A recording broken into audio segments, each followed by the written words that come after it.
in your definition, what is transmedia? Because it is a word that is thrown around. It was kind of like, what was that back in the day? Multi...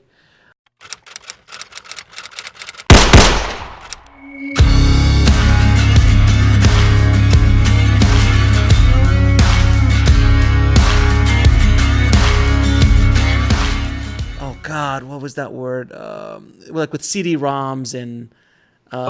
Multimedia. Multimedia, yes, that was like multimedia player and multimedia. Like Yeah, it was one of these all like these token words that like thank God it's gone. But it yeah, was like one of these things like it's a multimedia thing. And like yeah. transmedia has turned it into something like that. So can you explain exactly what transmedia is?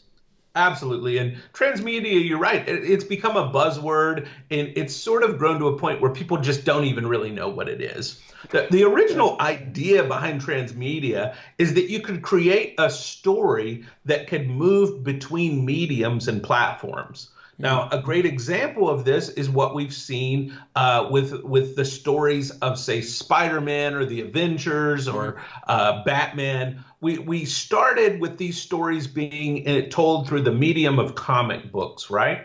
Then we saw these stories being told through video games and through movies and through television shows. And basically, these same stories are able to move between mediums. And that's really what transmedia storytelling is creating a story that's able to be expressed regardless of what medium it is. It's sort of something that came out of the explosion of technology that allowed us to start telling stories in a lot of different ways. And somebody would come up with a really good idea for a story. They would go in and pitch it, and an executive might say, that's a really good story. Our film slate is really full right now, but maybe we could tell that through the medium of television, or maybe we should send that story over to our video game division. And so people began trying to create stories that would be powerful and be impactful regardless of the medium that they were expressed in. Now, on one hand, this is great because we have more ways to tell and express a story.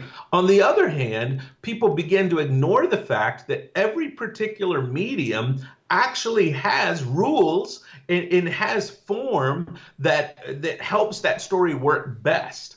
So it's not possible really just to take a story that would be a feature film and just plug it in as a television show.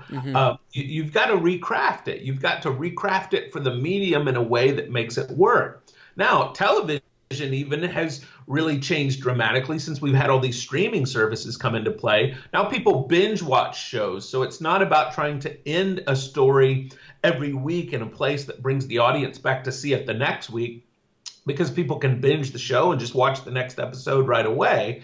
We have to look at these various mediums and try and understand how we express any good story idea through the form of that medium. And that's really what the book Master of the Cinematic Universe is about, is trying to look at those forms and say, okay, if you have a good story idea, how are you going to then pour it into the appropriately shaped glass in order for the audience to want to drink it?